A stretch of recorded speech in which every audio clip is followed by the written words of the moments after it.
Irlande, un camion-citerne vient d'entrer en collision avec une voiture et il a aussitôt explosé en une véritable tempête de feu. Le conducteur de la voiture a réussi à s'échapper. Les pompiers croient qu'il n'y a plus personne à l'intérieur des véhicules en feu.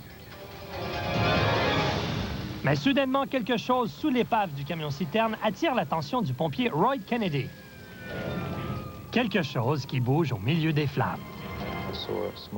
J'ai vu une petite main qui bougeait près des roues du camion, mais je ne voyais aucune autre partie de son corps. Il n'y avait que cette petite main qui appelait à l'aide. La petite Shirley Young est coincée au milieu de l'incendie. Tragiquement, Roy doit courir à travers les flammes pour se rendre jusqu'à elle. Mais le pompier n'hésite pas une seconde et il fonce à travers le mur de feu pour aller secourir l'enfant.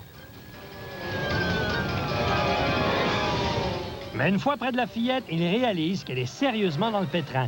Ses jambes sont coincées sous le camion en feu et il est impossible de les dégager. Elle pleurait et elle hurlait de toutes ses forces. Elle était dans une situation atroce. Puis Roy réalise qu'il est maintenant coincé avec elle. Je pensais que nous allions mourir tous les deux parce que notre situation était sans issue. Mais les autres pompiers refusent d'abandonner. Ils arrosent copieusement les flammes d'eau et de mousse pour créer une sortie de secours. Mais Roy croit qu'il est déjà trop tard. J'étais certain que nous allions mourir là. J'ai donc enlevé mon casque et je l'ai placé sur sa tête. Puis j'ai baissé la visière pour qu'elle ait encore un visage lorsqu'on la sortirait de là et qu'on présenterait son corps à ses parents. Roy tente de distraire l'enfant et de lui faire oublier la douleur en lui racontant des histoires et en lui parlant de son cheval. Elle était dans un état grave et elle avait besoin qu'on l'encourage. Les pompiers continuent leur lutte contre l'incendie infernal.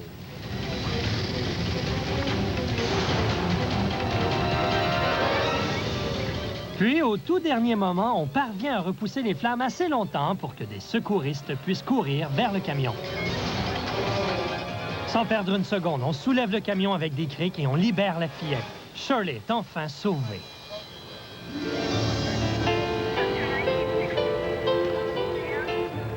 Roy la conduit en lieu sûr. Submergé d'émotion, le courageux pompier prend une seconde pour embrasser l'enfant avant qu'on la conduise à l'hôpital.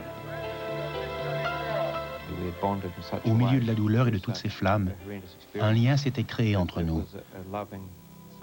Je l'ai embrassée comme l'aurait fait son père. J'ai tenu à l'embrasser pour qu'elle sache que nous étions là et qu'elle était maintenant en sécurité. Les collègues de Roy tentent de le consoler. Quant à Shirley, elle devra demeurer à l'hôpital durant plusieurs jours.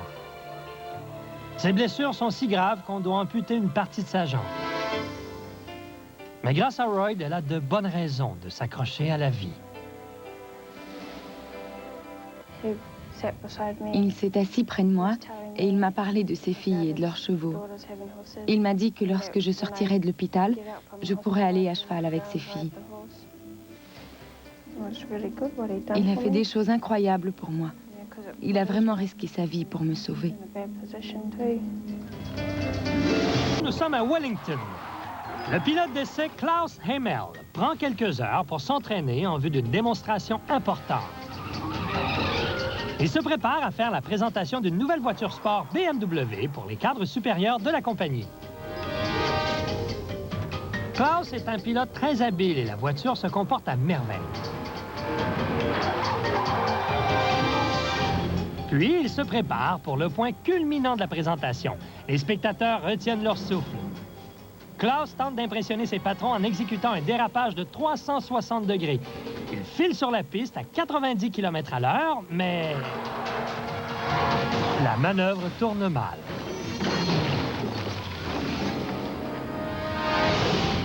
Regardez bien encore une fois. Klaus perd le contrôle du véhicule lorsqu'il entre dans le virage. Et la voiture culbute violemment au milieu de la piste.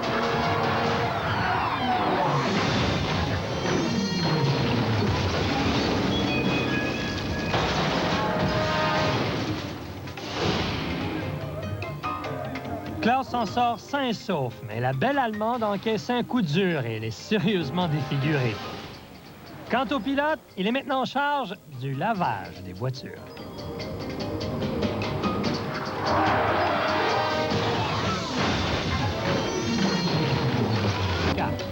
Un groupe de pêcheurs de la Californie profite d'une belle journée de pêche à une douzaine de kilomètres de la côte.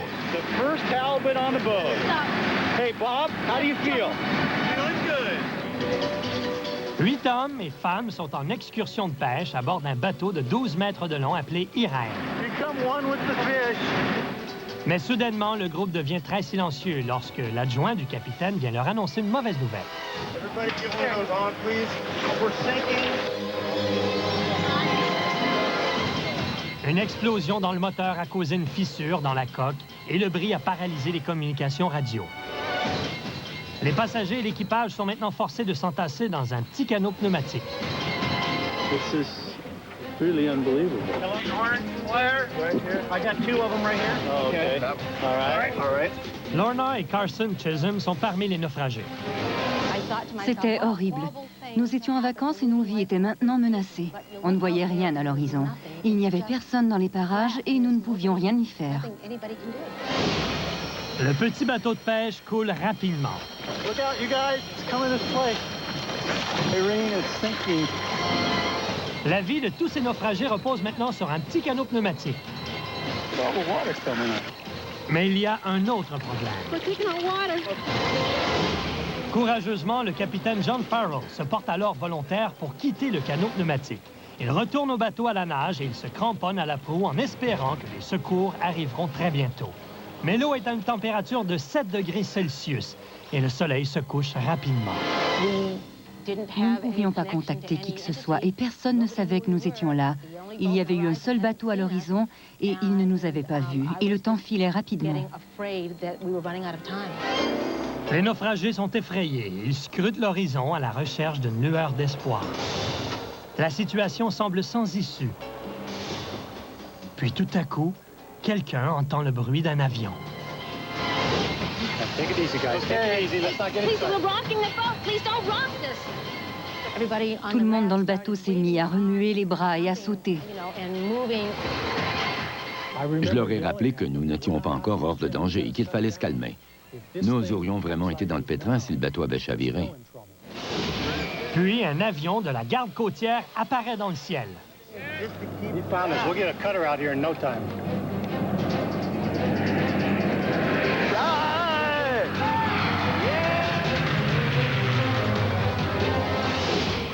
Mais nos malheureux naufragés ne sont pas encore sortis du pétrin. Le canot pneumatique coule rapidement et le bateau de secours n'arrivera pas à temps. Heureusement, un hélicoptère de la garde côtière arrive sur les lieux et un secouriste saute à l'eau. Les secouristes doivent procéder à une évacuation aérienne extrêmement dangereuse. Un après l'autre, les survivants montent dans une nacelle et on les hisse une trentaine de mètres jusqu'à l'hélicoptère.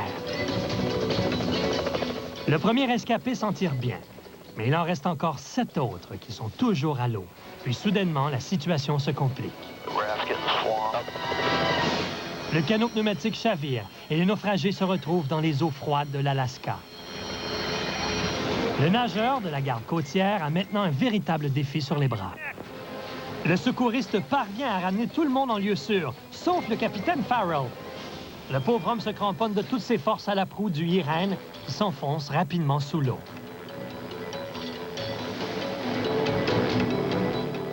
Il est épuisé et à bout de force. L'hypothermie est imminente. Puis, juste comme il semble sur le point de sombrer avec les restes de son bateau, les secouristes viennent le sauver. Le jour suivant, Carson découvre qu'ils sont tous passés très près d'y laisser leur peau. J'ai parlé à un enquêteur de la garde côtière le lendemain et il m'a expliqué que nous aurions pu tenir le coup encore pendant une quinzaine de minutes, pas plus.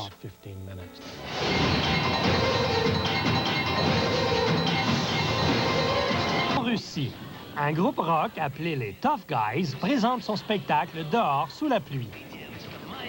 Malgré le déluge qui s'abat sur eux, les musiciens réussissent à donner leur maximum et les spectateurs les applaudissent à tout rompre, littéralement.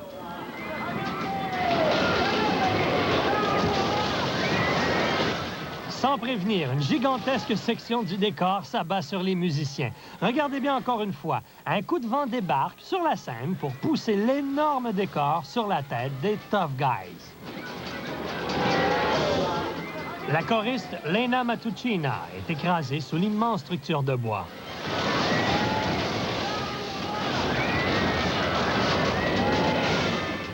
Victor Korolev, le bassiste du groupe, voit tout de suite que Lena est coincée sous le lourd décor. Il dépose son instrument et court rapidement à la rescousse de la jeune femme. Il prend la chanteuse dans ses bras et la transporte en lieu sûr.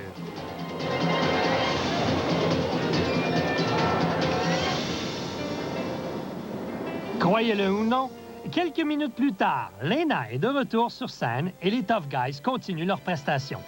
Visiblement, la jeune chanteuse a toutes les compétences nécessaires pour faire partie des Tough Guys. Il file à toute allure. Un hélicoptère s'écrase violemment sous le regard horrifié des spectateurs. Un mordu de deltaplane découvre qu'il vaut mieux éviter les fils électriques. Et un casse-cou se retrouve dans le pétrin au milieu d'un tunnel de feu. Tout ça.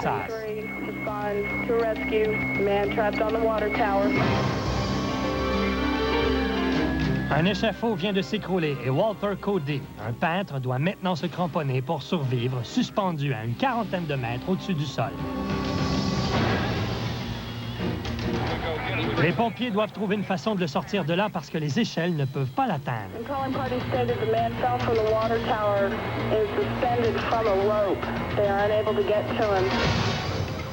Les secouristes croient que la seule façon de le sauver est de grimper au sommet de la tour et de se laisser descendre avec un câble. Le pompier Paul Côté se porte volontaire pour tenter la dangereuse manœuvre. Mais il n'a jamais eu l'occasion d'essayer ce genre de sauvetage en altitude auparavant. Entre-temps, le peintre essaie désespérément de se cramponner à son câble, mais ses forces l'abandonnent rapidement. Le câble se resserre autour de sa taille et il a maintenant beaucoup de difficultés à respirer. Côté se déplace lentement vers l'homme en détresse. Walter fait de son mieux pour s'accrocher au câble.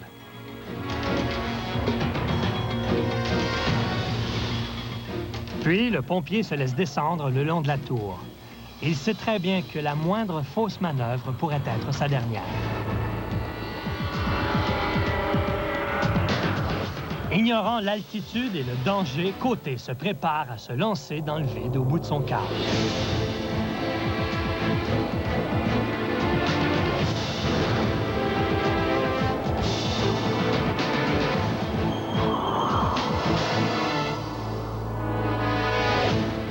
Le pompier doit faire confiance à son câble en descendant vers le peintre en détresse. Enfin, il arrive jusqu'à Walter. Mais brusquement, il perd prise.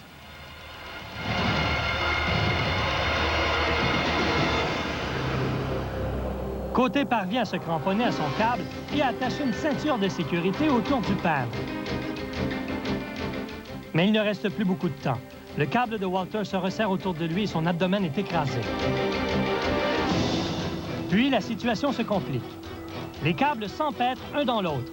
Les deux hommes sont coincés dans les airs. Le secouriste est maintenant dans le pétrin à son tour.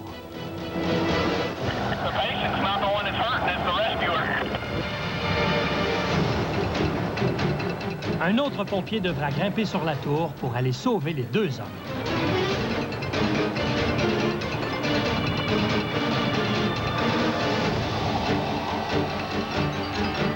Lentement, ils se laissent descendre vers les deux hommes en détresse.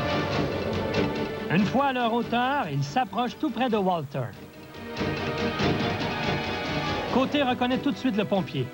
C'est Roger Leader, un pompier de Houston qui a enseigné les techniques de sauvetage en altitude à Paul Côté un mois auparavant. Côté propose de rester là, à une quarantaine de mètres au-dessus du sol, pendant qu'on descend Walter jusqu'en bas. J'ai dit à Roger de descendre Walter et que j'allais les suivre tout de suite après, mais Roger n'était pas d'accord. Il a insisté pour que nous descendions tous ensemble. Puis les pompiers coupent le câble de Walter. La moindre erreur et les trois hommes pourraient faire une chute mortelle jusqu'en bas.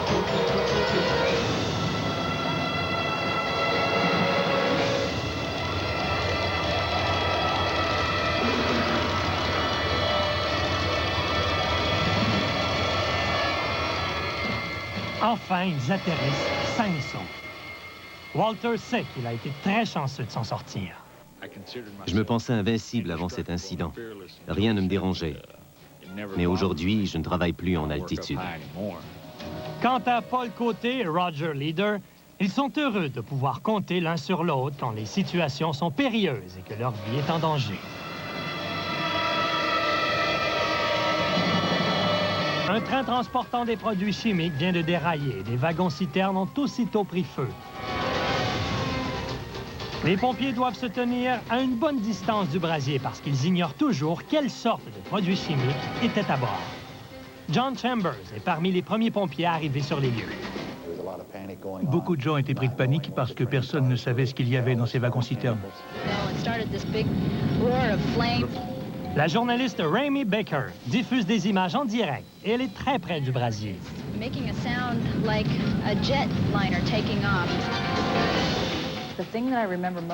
Je me souviens du son que ça produisait. Ça devenait de plus en plus bruyant à mesure que le feu prenait de l'ampleur.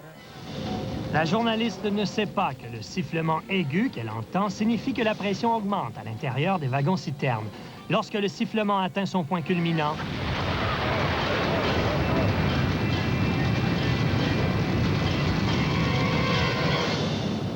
un réservoir de propane explose de façon spectaculaire.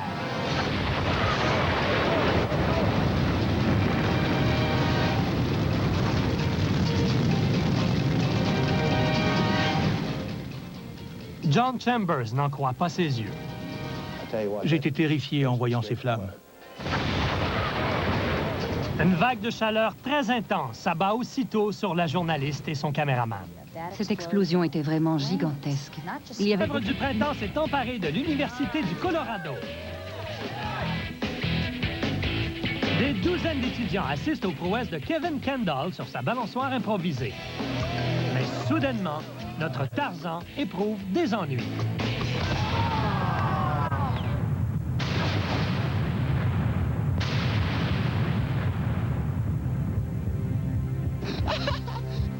Les amis de Kevin croient qu'il plaisante. Mais ils réalisent qu'il est réellement blessé et ils appellent une ambulance.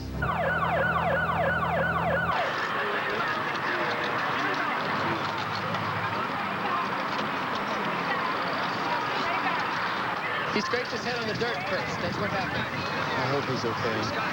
We'll see you at the hospital, buddy. It wasn't the swing that failed him. It was his super. C'est incroyable, j'en suis sorti vivant. C'est vraiment étonnant. Je me suis blessé ici en heurtant le sol. J'étais coupé sur une longueur de 5 cm. J'ai reçu 20 points de suture, juste ici. Kevin s'en est remis, mais ces images lui donnent encore des frissons dans le dos. Un de mes amis m'avait demandé de me suspendre au câble sans les mains. Une chose que je faisais souvent. C'est ce que je fais ici. Mais j'ai eu des ennuis. J'aurais pu me casser le cou si je m'étais suspendu quelques centimètres plus bas. J'aurais pu mourir. Kevin s'en est tiré. Il est prudent depuis l'incident, mais il a encore des choses à apprendre. Aujourd'hui, je referai la même chose sans hésiter. Ce n'est pas en restant chez soi devant son téléviseur qu'on peut vraiment apprécier la vie. Ici, les gens qui sont dans ce casino ne le savent pas encore, mais 2 de ces hommes sont des criminels dangereux. Les voici, ils se promènent comme si de rien n'était. Puis, soudainement, ils passent à l'action. Les suspects brandissent leurs armes et tout de suite, les gens réagissent en courant dans toutes les directions. Les caméras de surveillance captent des images des malfaiteurs qui bondissent vers les caisses. On les voit remplir leurs chemises de billets et prendre la fuite. Le crime se déroule si rapidement qu'il faut ralentir la cassette pour vraiment voir ce qui se passe. La caissière réussit à s'échapper, mais son collègue, lui, est frappé à coups de pistolet et il s'écroule sur le sol. Nous avions cru que le caissier avait été abattu parce que le coup avait été si bruyant qu'on aurait juré qu'il s'agissait d'un coup de feu. La tête de la victime était couverte de sang. Mais les malfaiteurs sont toujours dans les parages. Ils ont ensuite frappé un gardien de sécurité sur la tête en quittant le casino. Les enquêteurs de la police sont toujours à la poursuite de ces criminels. Tous les casinos sont équipés de caméras de surveillance, mais il est possible que ces malfaiteurs soient de l'extérieur. Ils ont peut-être pensé que cette bande vidéo ne serait visionnée qu'à Las Vegas et ils ne craignaient pas d'être reconnus. Si jamais vous reconnaissez ces malfaiteurs, appelez tout de suite les enquêteurs de Las Vegas. Ils seront heureux d'avoir de vos nouvelles. Les émeutiers sont tous des infirmiers et des infirmières. Ils n'ont pas été payés depuis quelques mois déjà et ils sont furieux. Ils ne reculent devant rien pour obtenir ce qui leur est dû. Et visiblement, ils sont même prêts à faire des victimes.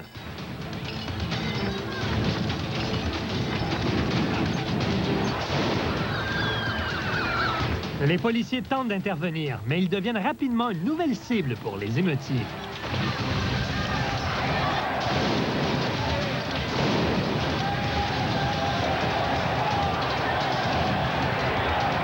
Ce policier tente d'arrêter un manifestant et on l'attaque aussitôt. Regardez.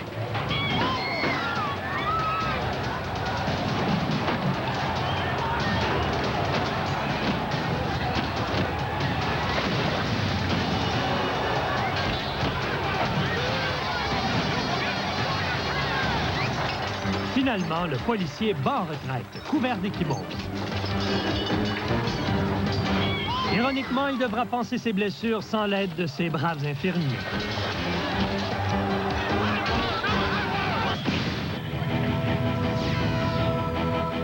Pittsfield, au Massachusetts.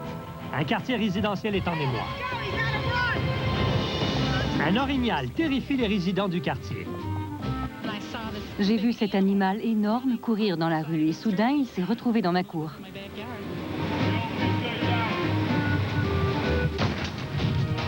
Au bout de quelques heures, des agents de la faune parviennent enfin à anesthésier la jeune femelle avec un dard tranquillisant. Elle saute par-dessus une clôture et elle s'écroule sur le sol. Tout de suite, on craint que la bête souffre d'un coup de chaleur et on applique de la glace sur sa peau. Puis, on la transporte vers un camion et on la conduit hors de la ville pour de bon. Enfin, on espère qu'elle a compris le message. Mais une seule sain et sauf, mais son véhicule, lui, est sérieusement abîmé. Très vite, les policiers croient connaître le coupable.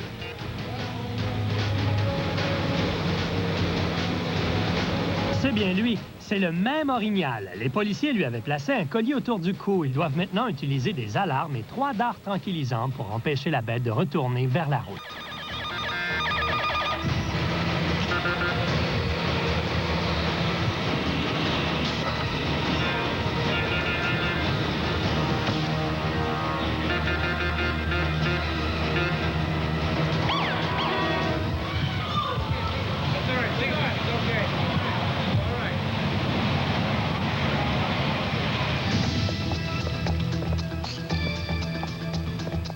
L'anesthésie prend un moment avant de faire effet. Et bien sûr, personne ne veut faire souffrir l'animal inutilement.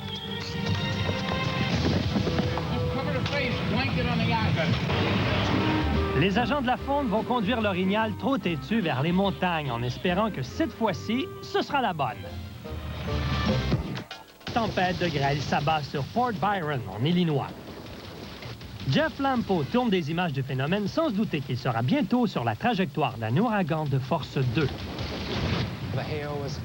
Les grêlons tombaient très fort et on pouvait voir le brouillard s'approcher de nous très doucement.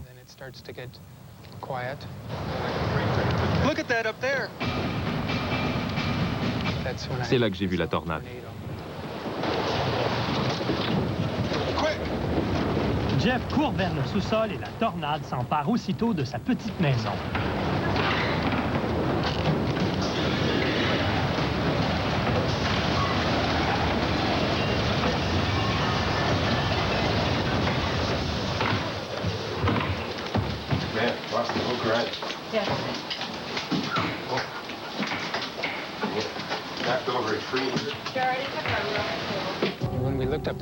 Lorsque nous sommes remontés au rez-de-chaussée, notre salle de séjour était totalement disparue.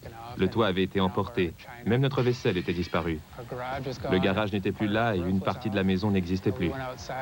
Nous avons couru dehors et il y avait des arbres couchés un peu partout. I can't find the barn, Dad. Dad, there's 2 houses gone right there. They're floating in the river.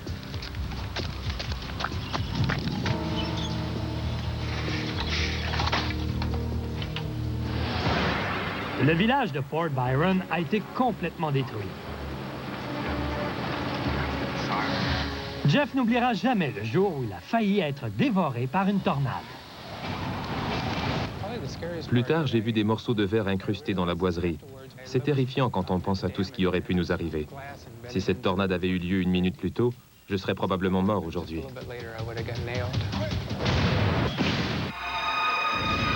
Cambridge, au Massachusetts. Une bagarre générale éclate durant une partie de hockey mineur.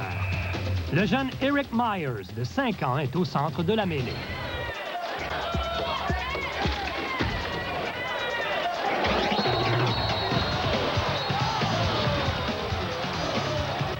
Portant le chandail noir, Eric est maîtrisé par un arbitre. Puis une chose incroyable se produit.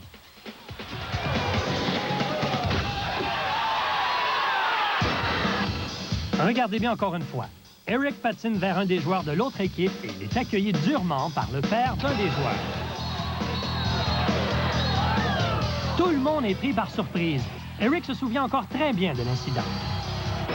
I was surprised because that doesn't happen every day. Les bagarres sont choses fréquentes au hockey, mais la mère d'Eric croit qu'elle devrait se limiter aux joueurs. Évidemment, Eric voulait s'en prendre à cet autre joueur, mais il avait tort. Des enfants réagissent comme des enfants et les adultes devraient se comporter comme des adultes. Le père en question a refusé catégoriquement d'être interviewé à la caméra, mais il prétend qu'il ne faisait que protéger son équipe. Le tribunal en décidera très bientôt, mais selon l'avocat d'Eric, ces images constituent une preuve importante. Ces images montrent clairement que cet homme s'est conduit d'une façon répréhensible. Quel que soit le verdict, Eric Myers est déjà de retour sur la glace, mais il a tiré une leçon importante de tout ça. When you're in a fight, just get up and walk away.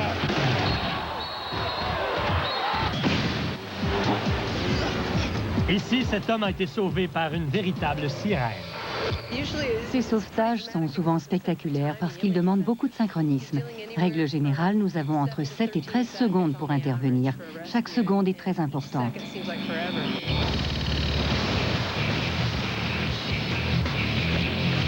Des caméras tournent des images de ce championnat de surfing très prestigieux. Sean Aladio, une spécialiste de ces compétitions, actionne la caméra qui est sur son casque pour capter des images incroyables pendant qu'elle file sur les vagues pour sauver des surfeurs en détresse.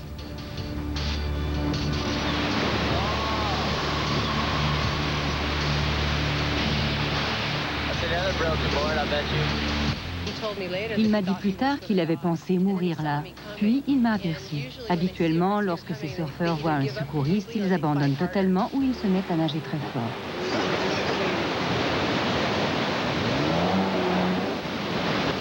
Il est monté sur l'embarcation très rapidement et nous avons filé hors de là parce que la vague n'était plus qu'à 1 mètre de nous.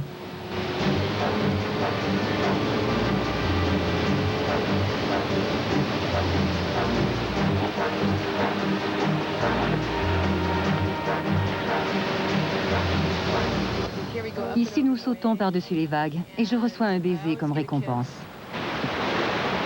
Avec tous ces sauvetages, Sean s'est acquis une réputation enviable dans un sport dominé par les hommes qui l'ont d'ailleurs surnommé la femme infernale. Chaque fois qu'on réussit un sauvetage, les gens apprennent à vous faire confiance et votre réputation s'en enrichit. Cette femme exceptionnelle est de loin la meilleure dans ce genre de sauvetage et elle enseigne maintenant ses méthodes à d'autres secouristes qui veulent sauver des gens en mer. C'est très valorisant. J'ai appris l'importance de vivre pleinement chaque moment de la vie. C'est le trésor le plus précieux que nous ayons.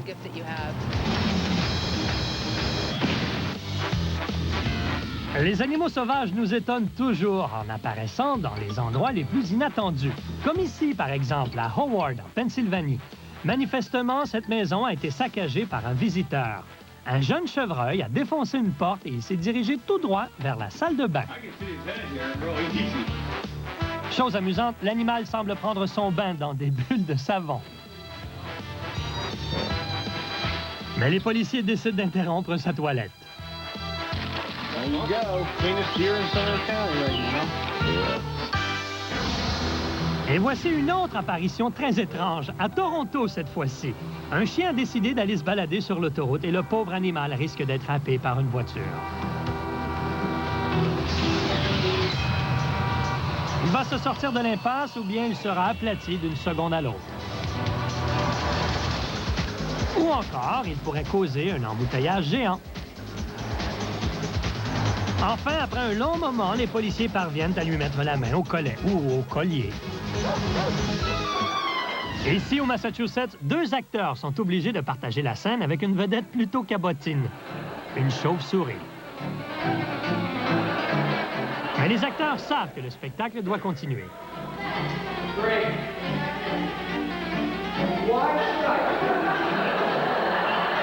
La chauve-souris est très appréciée des spectateurs, mais on réussit finalement à lui indiquer la sortie.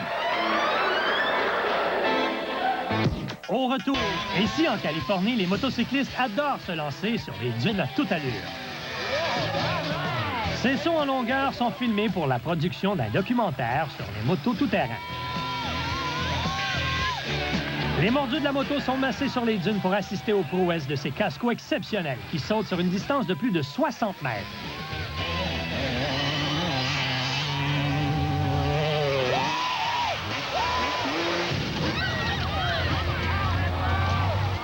Le pilote, Seth Henslow, s'écrase violemment au milieu des spectateurs et des motocyclettes garées sur la dune. Mais par miracle, personne n'est blessé dans l'incident. Regardez bien la scène sous un autre angle cette fois-ci. Tous les spectateurs qui étaient là réussissent à se mettre à l'abri.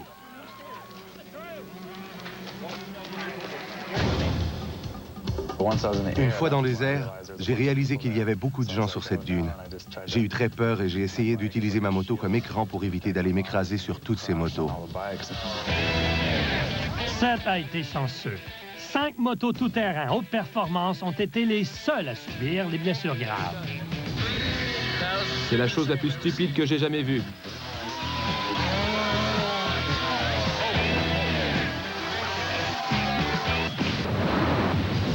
Ici, des pluies torrentielles viennent de transformer les rues de cette petite ville en une véritable rivière. Un homme est coincé dans sa voiture. On peut voir sa main au milieu du torrent.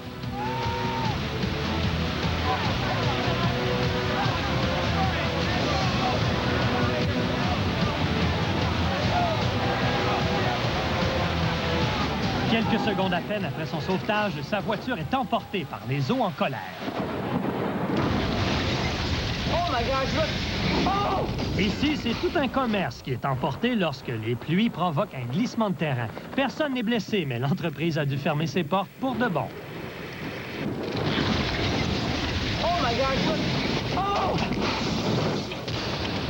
Et au Nebraska, c'est la grêle qui est sur le point de s'emparer de cette voiture. Les grêlons s'abattent sur le véhicule avec une violence inouïe.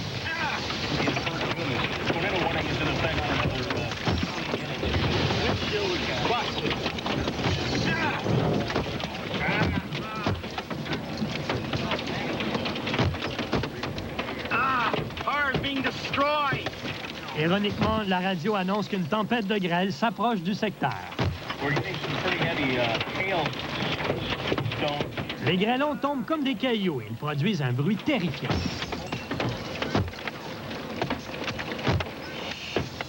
These are probably 5-inch hailstones hitting this car right now.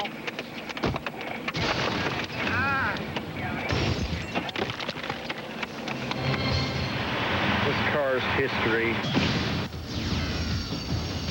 Ici, aux Philippines, un homme désespéré se cramponne à la corniche d'une fenêtre du 18e étage. L'homme est un électricien qui a des problèmes d'argent et est déterminé à s'enlever la vie. Les policiers veulent tenter l'impossible pour l'empêcher de sauter dans le vide. Une équipe de reportage tourne des images de la scène pendant qu'un négociateur de la police attaché à un câble se penche à la fenêtre. La manœuvre est dangereuse, mais notre policier est convaincu de réussir à sauver le forcené.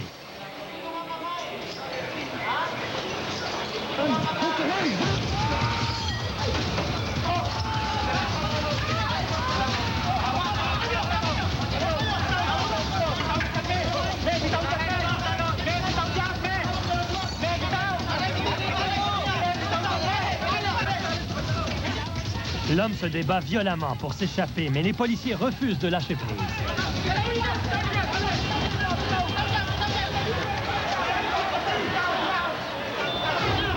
Afrique du Sud, des touristes savourent leur croisière à bord du Océanos, un luxueux paquebot grec. Ils ne le savent pas encore, mais dans quelques heures, leurs vacances de rêve vont devenir un véritable cauchemar. L'énorme paquebot subit d'importants dommages durant une tempête. Il prend l'eau et il coule rapidement. Les 400 touristes sont bouleversés lorsqu'ils découvrent que le capitaine et son équipage ont empilé leurs bagages dans des canots de sauvetage pour s'enfuir en les laissant à leur sort. Julian Butler était là et il se souvient. J'ai vu les hommes d'équipage embarquer leurs bagages dans les canots de sauvetage et j'ai demandé à notre superviseur pourquoi les passagers n'embarquaient pas dans ces canots. Il m'a dit « Emmenez-en une dizaine ». Et pourtant, ces canots pouvaient transporter une 60aine de personnes. Au milieu de la confusion, Moss Hills, un de ses amis, décide de descendre à l'étage inférieur pour voir où en est le niveau de l'eau. Je voyais l'eau s'accumuler dans la section des passagers. L'équipage a déserté le navire. Moss et Julian réalisent alors qu'ils doivent se charger eux-mêmes de conduire les passagers en lieu sûr. La moitié des passagers parvient à se rendre au canot, mais la situation devient encore plus compliquée. Le navire tangue encore plus et il est maintenant impossible d'utiliser les autres canots de sauvetage. Durant 5 longues heures, les passagers en détresse attendent l'arrivée des hélicoptères. Mais les vents sont très forts et la mer est agitée. Le sauvetage des voyageurs est gravement compromis. Le vent était encore très fort lorsque les hélicoptères sont arrivés. Ils ne pouvaient pas descendre sur le pont et ils se balançaient dans tous les sens. Sans perdre une seconde, Moss s'attache à une rampe pour tenter de guider les secouristes sur le navire. Quelques minutes plus tard, on commence enfin à sauver des passagers avec les harnais de sécurité.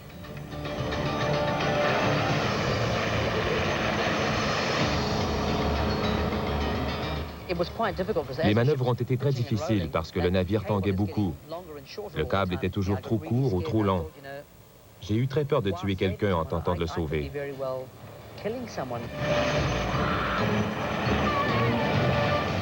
Deux par deux, les passagers sont hissés à bord des hélicoptères. Le navire va sombrer dans quelques minutes et Moss conduit les derniers voyageurs vers les secouristes. Puis, finalement, c'est au tour de Moss et Julian de se mettre à l'abri. Nous avons attaché les harnais et nous avons donné le signal. J'ai fait ce que nous avions fait pour les passagers et on nous a hissés sur les hélicoptères.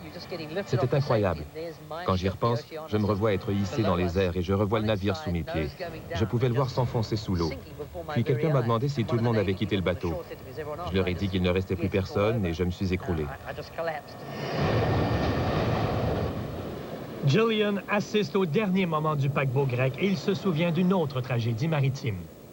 Le navire a sombré à la verticale. On aurait dit le naufrage du Titanic. C'était vraiment triste. Mais nous étions vivants et c'était ça le plus important. De retour sur la rive, ceux qui avaient été séparés de leurs conjoints les retrouvent sains et saufs. Tous ces gens doivent leur vie à deux hommes courageux qui ont décidé d'intervenir à un moment difficile et qui sont devenus de vrais héros. Je ne sais pas ce qui serait arrivé si ces artistes ne nous avaient pas aidés, mais je suis content d'être vivant. Par bonheur, tous les passagers ont survécu à la tragédie, mais ce n'est sûrement pas grâce au capitaine qui les avait abandonnés à leur sort. Lorsque je donne l'ordre d'abandonner le navire, le moment où moi je quitte est sans importance. Si certains préfèrent rester à bord, ils peuvent le faire.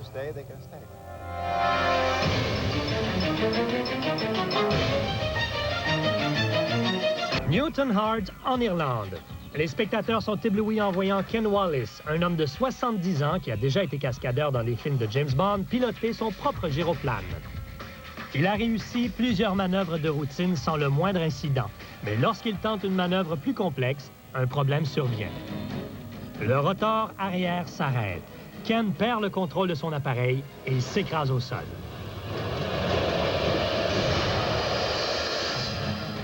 Regardez bien encore une fois. On peut voir le gouvernail de l'appareil heurter le sol, causant ainsi la destruction du gyroplane. Un spectateur terrifié craint le pire et il se précipite vers le pilote. Mais par miracle, notre brave septuagénaire se relève et salue la foule. Tout s'est arrêté brusquement, mais je n'ai pas été blessé. Je me suis relevé et j'ai salué tout le monde. Comme cascadeur, Ken avait déjà échappé à des situations extrêmement périlleuses, mais celle-ci est certainement parmi les plus mémorables qu'il ait vécues. Un dépanneur se transforme en un véritable enfer pour un pauvre caissier de nuit lorsqu'un malfaiteur se présente à sa caisse avec un revolver et qu'il demande le contenu du tiroir-caisse. Effrayé, le caissier appuie sur la mauvaise touche et le tiroir-caisse reste coincé.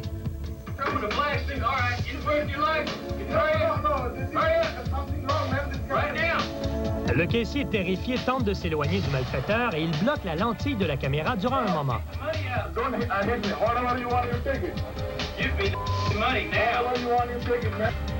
Le voleur est furieux et il frappe la caisse enregistreuse pour l'ouvrir, mais sans succès. Le caissier tente alors de le raisonner. Mais le malfaiteur croit que le caissier lui raconte des histoires. Il essaie donc de se faufiler derrière le comptoir, mais en vain. Et maintenant, à bout de patience.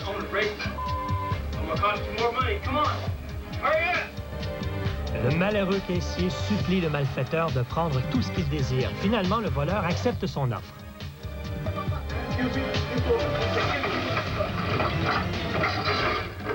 Il s'empare de la caisse enregistreuse. Puis, il se dirige vers l'arrière du commerce où il vole un T-shirt qu'il utilise pour camoufler la caisse. Mais avant même qu'il n'atteigne le stationnement, le caissier appelle les policiers.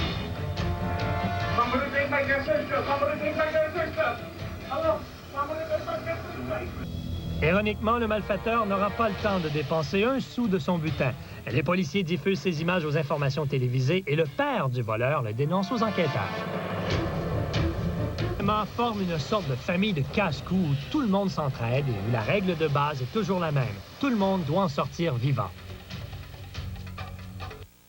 Bobby! Bobby! Cut it! Get some more guys! Sacramento, en Californie. La caméra tourne et Bobby Karpowitz se prépare à exécuter une cascade très dangereuse. Il file à fond de train. Il doit renverser sa Jeep pour la lancer dans les eaux froides d'une rivière. Il doit ensuite quitter le véhicule avant qu'il ne disparaisse sous l'eau. Ricky, le coordonnateur de la cascade, sait que la scène est risquée. Nous avions beaucoup de matériel de sécurité et de mesures d'urgence sur place. Nous avions même des plongeurs qui étaient prêts à intervenir avec des couteaux au cas où il y aurait des choses à couper. Les membres de l'équipe effectuent toutes les vérifications d'usage.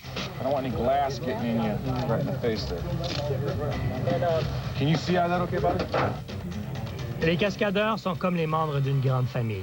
Pour eux, il ne suffit pas de faire simplement du bon travail. Ils sont unis d'un lien très étroit et ils savent que les précautions qu'ils prennent avant le tournage peuvent sauver la vie d'un cascadeur.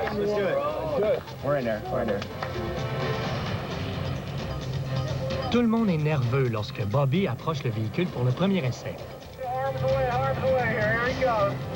Lorsqu'il réalise à la dernière seconde qu'il ne roule pas assez vite, il appuie sur les freins. Deuxième essai. Bobby accélère comme prévu, mais il ne parvient pas à renverser le véhicule. Tout le monde s'impatiente. Nous avions de la difficulté à renverser le véhicule parce que le sol était trempé et nous n'allions pas assez vite. Nous avons donc essayé la scène une troisième fois. Le réalisateur du film constate que les conditions ne sont pas idéales et il se prépare à annuler le tournage. Mais Bobby le convainc de lui donner une autre chance.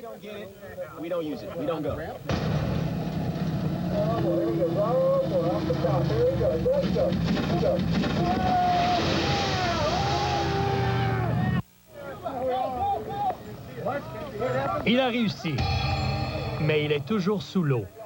Le plongeur George Hantus réalise que son ami est demeuré coincé dans le véhicule et qu'il va se noyer. Nous avons senti qu'il se passait quelque chose d'anormal.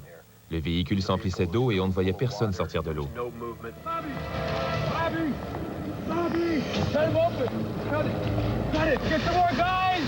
Mais les ceintures de sécurité sont coincées et Bobby est prisonnier de la Jeep. Sans perdre une seconde, on tente de le dégager. J'ai coupé la première ceinture et il ne sortait toujours pas. Ricky m'a alors enlevé mon couteau et il s'est mis à couper l'autre ceinture pendant que je lui donnais de l'air.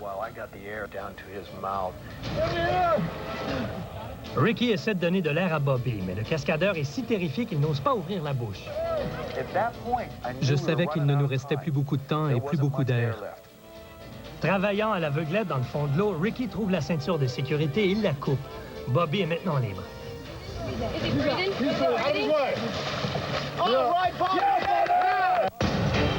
Bobby a survécu, mais quelques secondes de plus et c'en était fait de lui. Aujourd'hui, lorsque Ricky repense à tout ça, il sait très bien qu'il est passé très près de perdre un de ses meilleurs amis.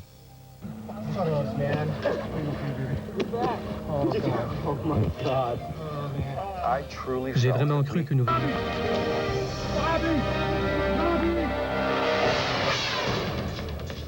Si vous croyez que les rituels d'initiation dans les écoles sont excessifs, attendez de voir ceci. Nous sommes en Russie et ces jeunes militaires sont sauvagement battus. Et tout ça fait partie de leur initiation. On se place en ligne pour être battu, pour obéir à des ordres que nous donne notre supérieur. Le caporal a résisté à ces traitements abusifs lorsqu'il était une jeune recrue et on l'a puni pour avoir refusé de se soumettre à cette violence extrême. Lorsqu'on joint à l'armée, on est puni pour être une recrue à sa première année de service. Puis lorsqu'on a complété sa première année, on est censé infliger ce genre de traitement aux jeunes recrues. Mais dans l'armée russe, ces initiations ne se limitent pas à de simples abus physiques. Les jeunes militaires subissent aussi des abus psychologiques.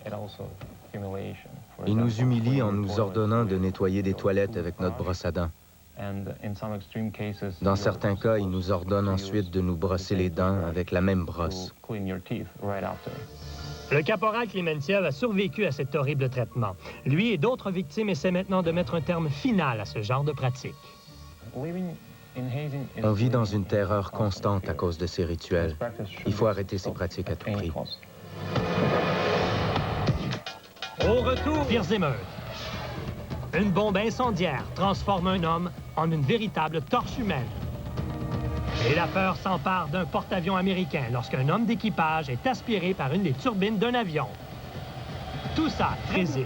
Une inondation paralyse la ville. Des pluies tropicales abondantes ont transformé une intersection importante en une véritable rivière. Des gens sont coincés dans leur voiture à cause de la crue des eaux et des résidents du secteur courent pour se mettre à l'abri. Un hélicoptère vole au-dessus d'un jeune garçon coincé au milieu du torrent avec son vélo. Le sergent Ricardo Viola descend d'un hélicoptère sur un câble de secours. Rapidement, il attache le harnais à la taille du gamin, sachant très bien qu'il pourrait être emporté par le courant d'une seconde à l'autre. C'était risqué, mais je lui ai dit que nous allions le sortir de là. L'enfant supplie le sergent Viola de sauver son vélo et l'homme décide de tenter l'impossible. Il attache l'enfant et son vélo au harnais de secours. Mais aussitôt que l'hélicoptère commence à le soulever, le jeune garçon est pris de panique. Il était terrifié durant l'ascension et j'ai essayé de le calmer. Aussitôt que nous nous sommes éloignés du sol, il a eu peur de l'altitude.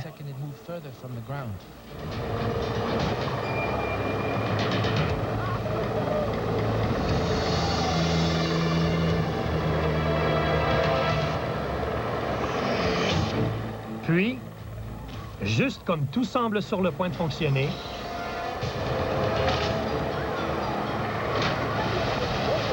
le câble se rompt.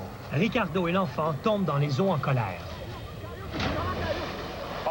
J'ai vraiment cru que nous allions mourir là. Je me suis donc concentré à tenter de sauver le gamin. Par miracle, les deux survivent à la chute. Enfin, Ricardo parvient à nager contre le courant pour conduire l'enfant et son vélo en lieu sûr.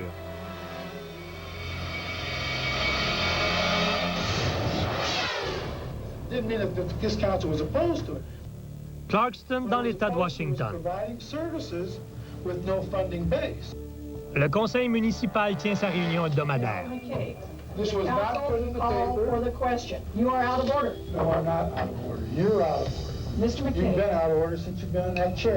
Depuis longtemps, un différend divise la mairesse et un conseiller municipal, et la querelle est sur le point de se tailler une place dans l'histoire de la petite municipalité.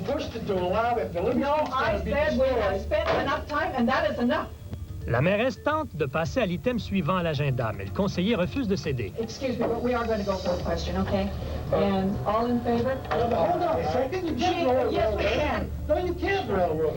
No one made you dictator. If you do not let us proceed, I will call you out of order.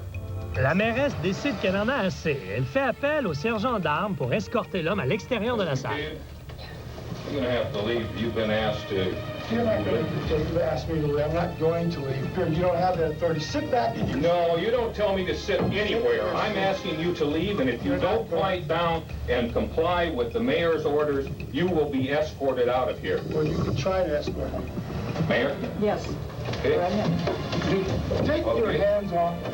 Okay, if you don't leave, I'm going to arrest you for disorderly conduct. It's not disorderly conduct. This is an open meeting, and you're allowed to speak your mind. I happen to be an elected official. You're not. Sit back in your seat.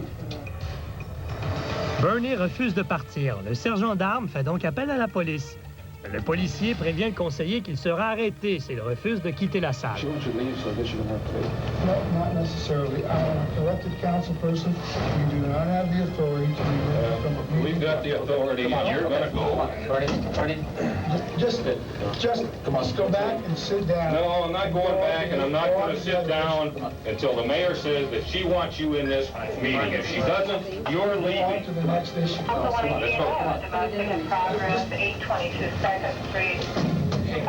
At number 2, calling for a next-door neighbor on the apartment number, right? That's what I'm telling you. It's not what officers. Stop. Come on. Get up and let's move. Mais le conseiller refuse de bouger. Okay. Now you either get up and leave or we remove you. Next to apartment number 2.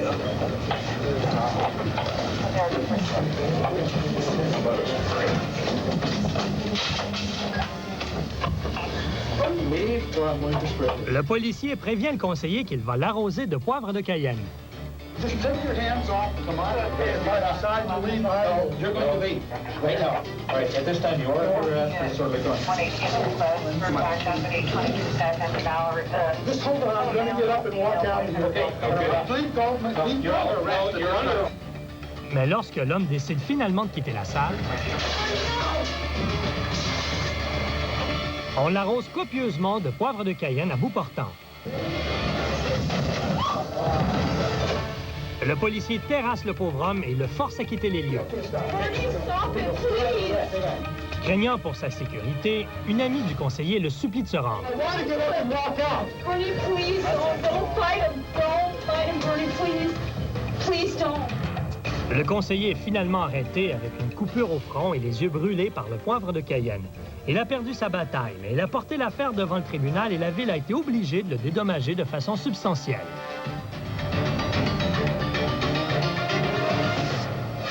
Grave accident de chemin de fer. Le conducteur d'un camion plein de gaz naturel a tenté de devancer un train à une intersection, mais sans succès.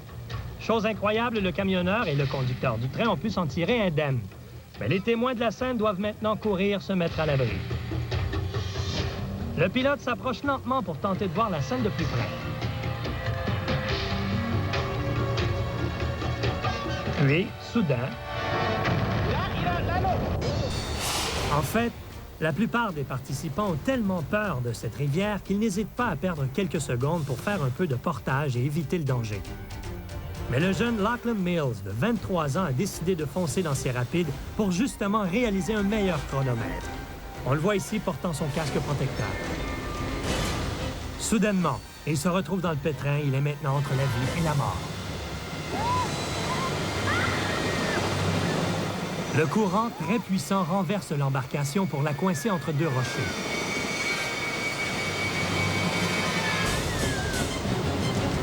Les spectateurs, massés sur les rives, voient l'athlète être entraîné sous l'eau par le courant.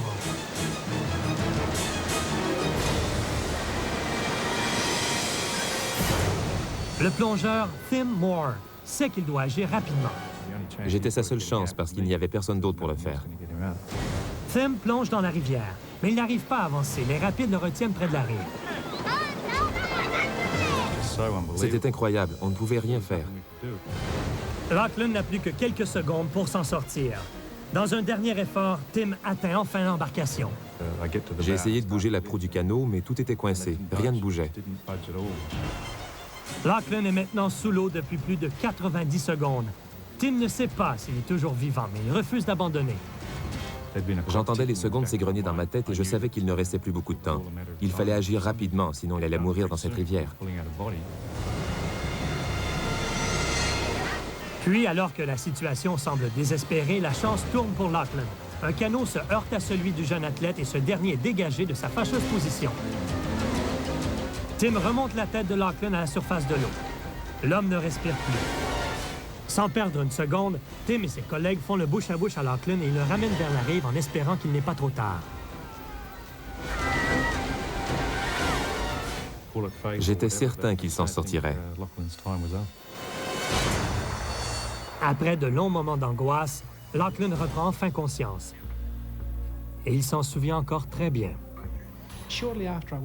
J'ai perdu le contrôle de mon canot peu de temps après avoir passé la chute. Et là, j'ai eu très peur parce que je ne pouvais plus revenir en arrière. Les rapides étaient partout autour de moi. J'ai compris que je pouvais très bien mourir dans cette rivière à l'âge de 23 ans. Grâce au courage du plongeur Tim Moore, Lachlan a survécu. Mais parions qu'il a appris à traiter cette rivière avec plus de respect.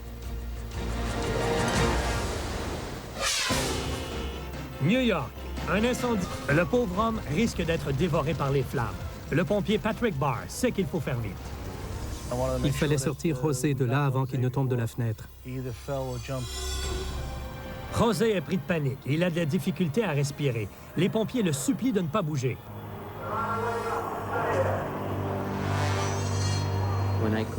Je ne voyais rien, je n'entendais rien et je n'arrivais plus à respirer. D'autres pompiers arrivent sur les lieux. José se cramponne désespérément en espérant qu'on réussira à le sortir de là. Mais il voit que les échelles ne peuvent pas l'atteindre et il perd espoir. Patrick sait qu'il ne reste plus qu'une seule façon de sauver le pauvre homme. Des pompiers descendent Patrick vers l'homme en détresse. Il n'a que quelques secondes pour l'atteindre. José va bientôt s'évanouir, asphyxié par l'épaisse fumée.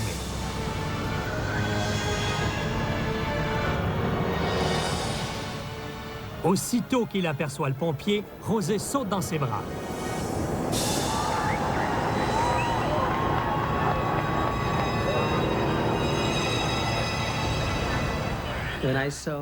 J'ai vu le pompier descendre et ça m'a redonné de l'énergie. J'ai senti quelque chose de très fort et j'ai pu respirer à nouveau. Mais je me suis évanoui après ça. Patrick utilise ses jambes pour empêcher l'homme de tomber, mais la situation est clairement désespérée. Les deux hommes sont trop lourds pour qu'on puisse les remonter et le câble est trop court pour qu'on puisse le descendre jusqu'au sol. Ils se balancent maintenant de façon très dangereuse. Les autres pompiers doivent agir rapidement pour les sauver. En attendant, Patrick ne peut que se cramponner et attendre qu'on vienne les chercher. Nous n'avions aucune chance d'en sortir vivant si quelque chose tournait mal. Pas à cette hauteur. Puisant dans ses réserves, Patrick se cramponne courageusement au corps inerte de José. Puis il décide de passer à l'action. D'un seul bras, il tient José et de l'autre, il fracasse la fenêtre. Et ses collègues pompiers arrivent juste à temps pour lui sauver la vie.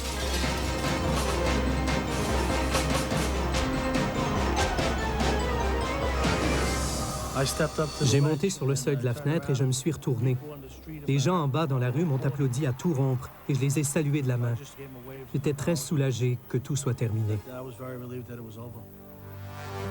Mais personne n'est plus soulagé que José Gallegos, qui doit une fière chandelle à ce pompier. Ignorant les écriteaux qui interdisent qu'on nourrisse ces animaux, des visiteurs offrent des bouts de pain à des kangourous très enjoués.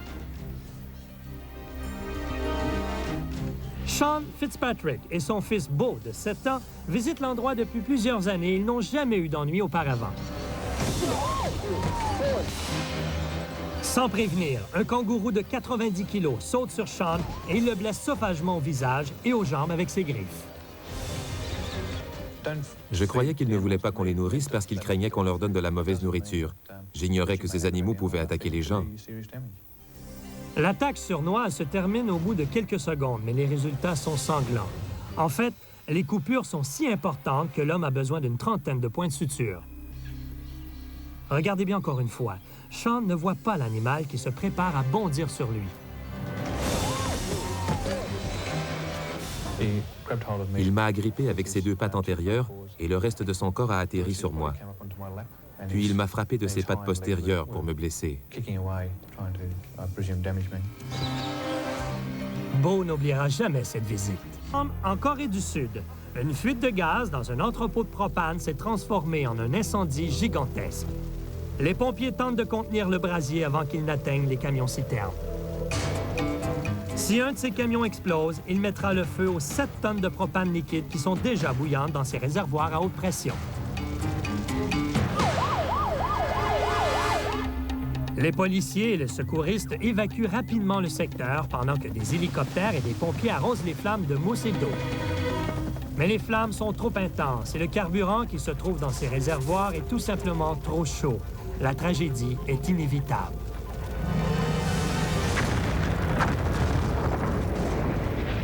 Un camion-citerne explose et il déclenche une réaction en série qui dévore tout un quadrilatère.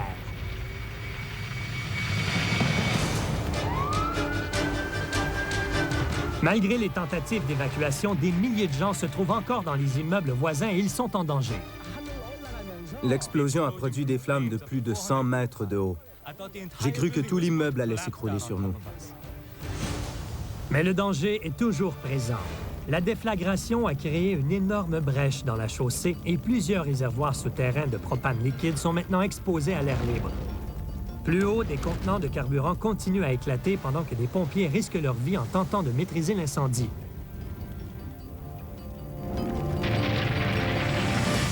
Puis, soudain, les flammes atteignent les réservoirs souterrains. Une autre gigantesque explosion secoue la ville en produisant une immense boule de feu dans le ciel.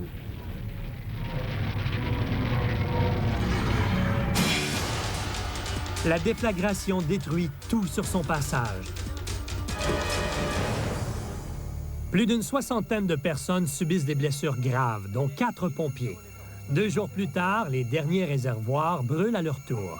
Et bien sûr, ces images sont gravées pour toujours dans la mémoire des gens qui ont survécu à cette incroyable tragédie.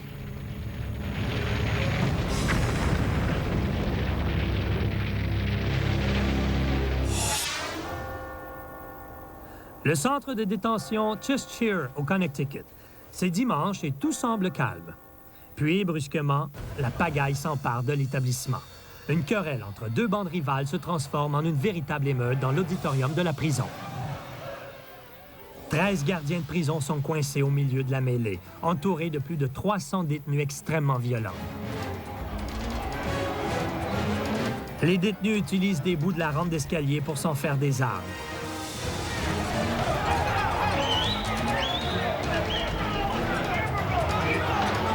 On utilise des chaises pour s'en donner des coups. Tout le monde tape joyeusement sur son voisin. Les prisonniers bondissent par-dessus les bancs pour se frapper à cœur joie. Les gardiens deviennent des cibles humaines sur lesquelles les détenus soulagent leur frustration.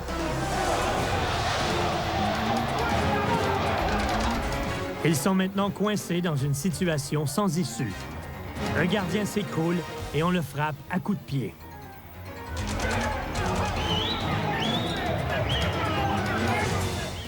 Un autre gardien reçoit des coups à la tête.